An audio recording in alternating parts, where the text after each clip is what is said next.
पिछले कल हिमाचल प्रदेश में एक और कोरोना वायरस पॉजिटिव केस सामने आया है। ये सिरमौर जिले के पांवटा साहिब सब डिवीजन में तबलीग जमात के एक व्यक्ति जो मरकज दिल्ली से लौटा था, इस पर पाया गया है। ये पहले से क्वारंटाइन में था और पहले नेगेटिव आया था, अब दोबारा टेस्ट करने पर पॉजिटिव पाया गया। इस वक्त 40 केसेस कोरोना वायरस के हिमाचल प्रदेश में हुआ है, लेकिन कल 7 केस और नेगेटिव होने के कारण इस वक्त अस्पताल में सिर्फ 17 लोग कोरोना वायरस पॉजिटिव की वजह से उपचाराधीन है। हिमाचल प्रदेश में स्थिति अभी भी बेहतर है। देश में केसेस बढ़ रहे हैं, लेकिन देश में भी लॉकडाउन होने के उपरांत पहले 3.4 डेज में डबल होता था, अब केसेस जो है 7.5 डेज में डबल हो रहा है। ये लॉकडाउन का फायदा पूरे देश को मिला है। कल एपिडेमिक एक्ट के अंतर्गत सरकार ने एक ऑर्डिनेंस पास किया है। जो व्यक्ति डॉक्टर्स या पैरामेडिकल स्टाफ के ऊपर हमला करता है, उस पर एफआईआर होगी और तुरंत गिरफ्तारी होगी। 6 महीने से लेकर 7 साल तक का सजा का प्रावधान है, 5 लाख रुपये तक फाइन का प्रावधान है और इनोसेंस प्रूव करना मुलजिम का जिम्मेदारी है। इसीलिए सब लोग सतर्क रहना है और जो सरकारी मुलाजिम के ऊपर अगर हमला करते हैं तो पहले से ही सख्ती से कानून लागू किया जा रहा है। और मैं एक इंस्टेंस बताना चाहता हूं। इंदौर में आपने देखा होगा, जो हेल्थ वर्कर पीपी किट में था उसको चेज कर रहे थे, लोग पत्थर फेंक रहे थे और डंडा फेंक रहे थे। पहले इंदौर में सिर्फ 4 केस होते थे, आज 900 केसेस हुए हैं। जब हम हेल्थ वर्कर्स और पुलिस और सफाई कर्मचारियों को सम्मान करना भूल जाते हैं तो बहुत कीमत हमको चुकाना पड़ सकता है।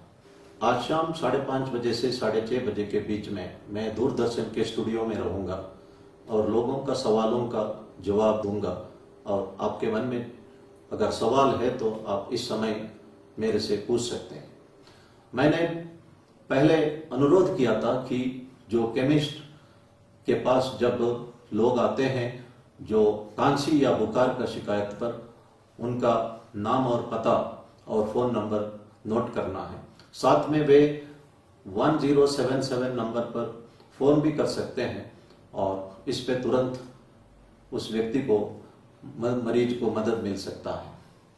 मैंने पहले एक अनुरोध किया था कि 1921 नंबर से आपके मोबाइल में अगर कोई कॉल आता है, वो एक सर्वे का करने के लिए है। आपने जरूर जवाब देना है कोविड-19 के संबंध में, और ये भारत सरकार द्वारा ऑथराइज्ड सर्वे है। इस पे रेस्पॉन्ड करना हम सबका फर्ज है। जो लोग ग्रीन जोन में हैं इस वक्त, वो ये ना सोचे कि बहुत ही ज्यादा सेफ है। ग्रीन जोन से ऑरेंज जोन में जाना जो है बहुत कम समय लगता है। साउथ कोरिया में एक ही आदमी ने हजारों लोगों को संक्रमित किया है। इसलिए हर वक्त सतर्क रहना हम सबका फर्ज है। कुछ एक घटनाएं हमारे नॉलेज में आया है। खासतौर पर बिलासपुर में कश्मीरी लेबरर्स है, उनके साथ हाथापाई हुई थी। ये सही नहीं है। हमारे नॉलेज में ये भी आया है कि जो पर्टिकुलर कम्युनिटी के लोगों को अस्पताल में या राशन शॉप में या यूटिलिटी सर्विसेज में, पब्लिक प्लेसेस में एक किस्म से डिस्क्रिमिनेशन किया जा रहा है। ये बहुत गलत है। भारत देश विविधता में एकता के लिए पूरे दुनिया में मशहूर है। The unity despite diversity. We have diversity of region, religion, language and caste. लेकिन समय ऐसा आया है कि इससे ऊपर उठ के हम सबको एकजुट होने की आवश्यकता है। जो शिरडी साईं बाबा है, उनको हिंदू और मुस्लिम दोनों मानते हैं, क्योंकि वो हमेशा नमाज भी करते थे और साथ में कहते थे अल्लाह मालिक। इसलिए सर्व धर्म के लोग शिरडी जाते हैं। इसी तरह भगवान सत्य साईं बाबा ने भी पुट्टपर्ती में एक मॉस्क कंस्ट्रक्ट किया था और प्रशांति निलय में चारों धर्म का जो सिंबल्स है वो दर्शाया गया स्तूपा में, और सभी धर्म के लोग वहां पे समाधि दर्शन के लिए जाते हैं। और भगवान बाबा ने एक बात कही है, I have come to make a Hindu better Hindu, a Christian a better Christian, a Muslim a better Muslim.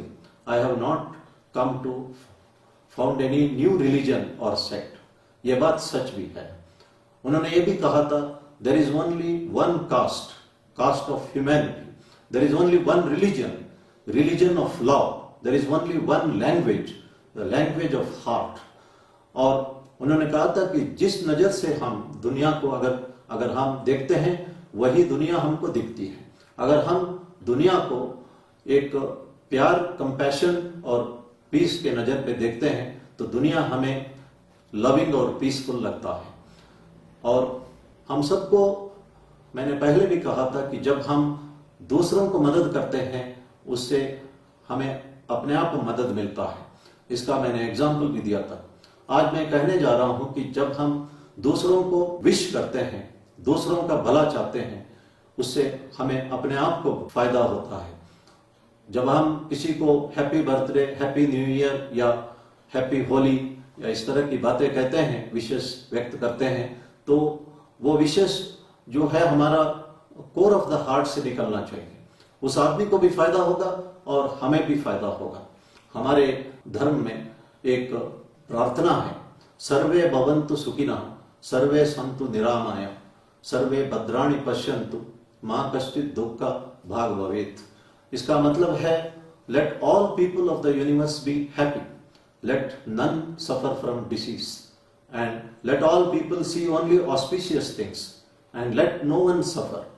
इसका मतलब है दुनिया के लोग खुश रहे और कोई भी रोग से पीड़ित ना हो, और दुनिया के तमाम लोग सिर्फ शुभ ही देखे, शुभ वारदातें देखे और किसी को भी कष्ट झेलना ना पड़े।